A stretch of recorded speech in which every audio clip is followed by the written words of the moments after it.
Alright, hey you guys, it is TsubakiSwagg and I'm coming to you with my review of Parasyte the Maxim episode 2, Demon in the Flesh, stage 2.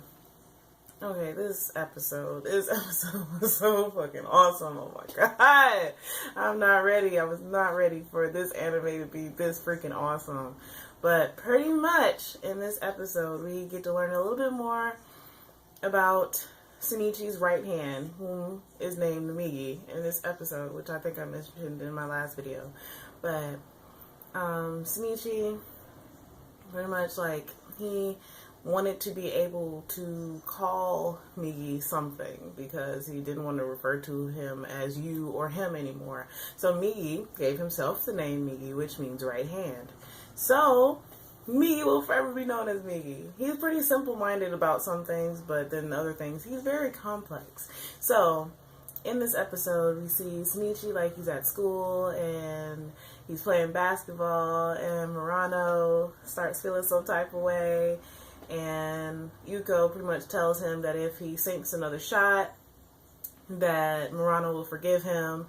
So, Migi helps him out and shoots the shot for him. And then Murano like starts blushing and stuff, and Nagi, I believe his name is Nagi or Nagai, he felt some type of way about Murano liking Shinichi. So like once the class was over, Yuko dropped off Murano at the like sports utility closet, and she pretty much told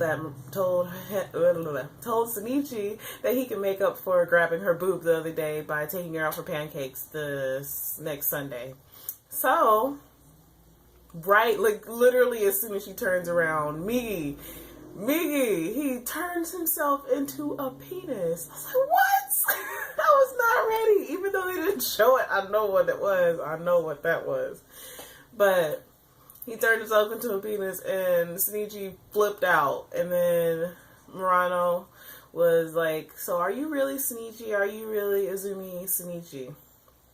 And Shinichi was like, of course I am. So she just, like, gallivanted away. And then later on, they show Shinichi, he's, like, he was using the bathroom, and he was like, he was pretty much like, I want to jack you off. Like, wait a minute, what? I was not ready. I was not ready for that. And then you see, like, yeah, Migi was going to town. He wanted to see how things work down there. So, and then Shinichi just pretty much ran Migi under some cold water, and Migi was like, it's cold.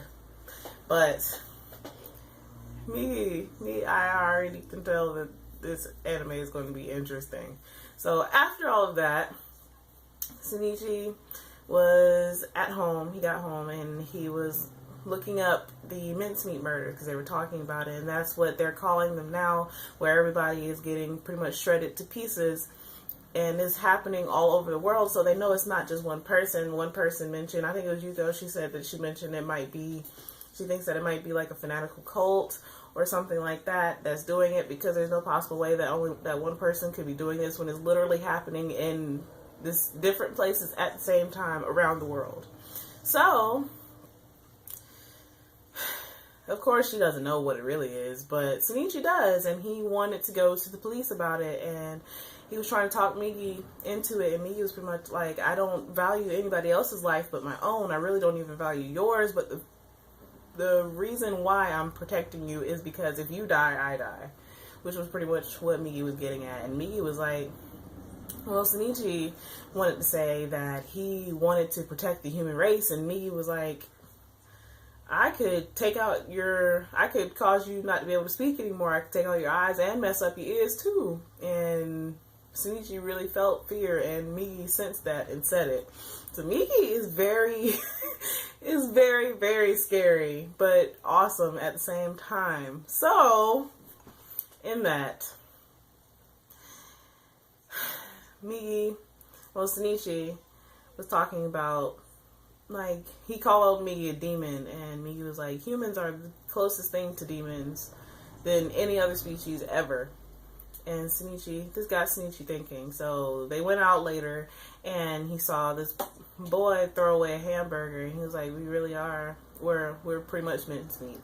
And we see another person talking about pretty much how tragic the human race is. And Migi sensed that it was another parasite. So Shinichi started to walk away, and the parasite followed him, and then they got into a dark corner, and Migi was like, I sensed that you were numb to fear now. Ooh, felt like I had to sneeze. Felt like he was numb to fear now, so they were about to fight. The parasite found him. Migi protected him. The parasite was like, I can cut off my hand and you could become part of my body, and then together we could live for like 140 years. And Migi was thinking about it, but he wasn't sure. Well, he says that's why he protected Shinichi, but he cut off the dude's head and all of his tendrils, and then the dude died. And Shinichi was like, he protected me, and he was like, no, I just wasn't sure that it was possible for me to fuse with his body. So there you go. So, I don't know. I feel like Migi actually really did protect him, and even Shinichi said that he feels like maybe Migi felt that his life was more important than the other parasite. So, that was pretty awesome. This episode as a whole was awesome. I'm going to enjoy watching this show. This show is so freaking dope. Oh my goodness. But, I don't know.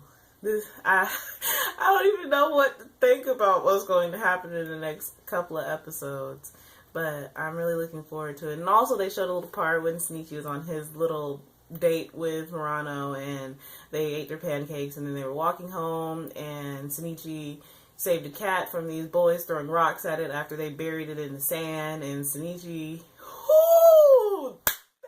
he did such a badass move. He caught the rocks after they threw them when he wasn't facing them. And then they ran away. So, well, they didn't run away. He walked away, and Murano followed him. Murano tried to hold his hand, and she sent something, because she tried to hold his right hand, and then she moved over to the other side of him. So, yeah,